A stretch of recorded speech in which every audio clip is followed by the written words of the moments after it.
Hi, it's Cara Mae Melton with Care Conscious, and today I'm sitting here with Dr. Ann Glass from the Institute of Gerontology with UGA. Dr. Glass, we hear so much right now about aging in place. What is the deal with aging in place? What does that really mean? Well, Cara Mae, that's a really significant trend these days. More and more people are able to stay at home even with higher levels of disability than was the case in the past. And the reason for it is because people have made it very clear that's what they want to do.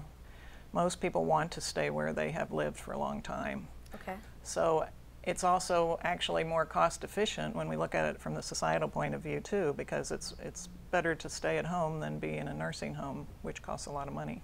Okay.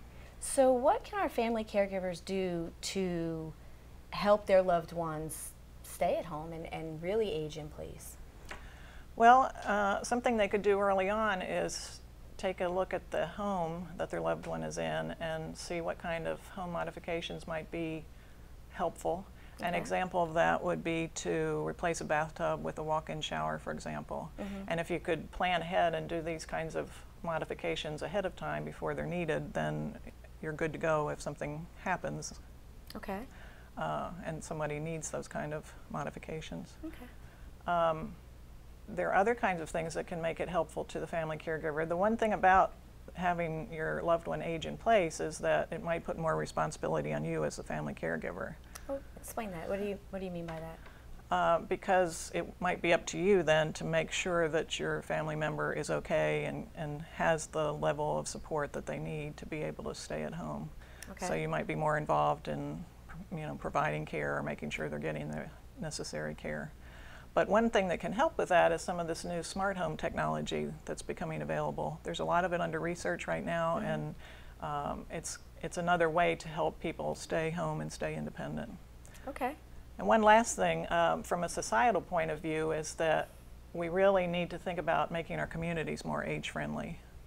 So looking at it on a bigger scale, that means providing transportation. That's a big issue for people. Sure. Providing, more amenities and shopping and so forth close enough that people can walk to it. Those kind of things they're good for people of all ages, but especially for older people. Okay, great. And then for our family caregivers that are watching, what if they're in a situation where they want to help their loved one age in place, and as you said, that could put more responsibility on the family caregiver to assist their loved one, and they have to bring somebody into the home. Do you have any tips for the family caregivers for having to bring somebody else in to help assist?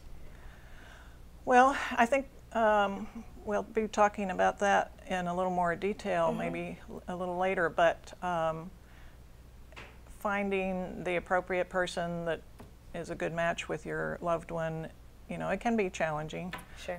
But I think if you can convince your loved one that this is the way, this is what needs to happen to enable them to stay where they are, that's a pretty strong incentive for them to work with it. Okay, and if they need assistance in that area, who can they call? Well, possibility would be, of course, there's the area agencies on aging and all, which are always a good place to start, but if you also need help in kind of negotiating what's happening in your home, a geriatric care manager might be the appropriate person to call. And sometimes your family member will listen a little better when it's coming from somebody objective and outside of the family. Okay. Well, very good. Thank you so much. And thanks for joining us. Thank you.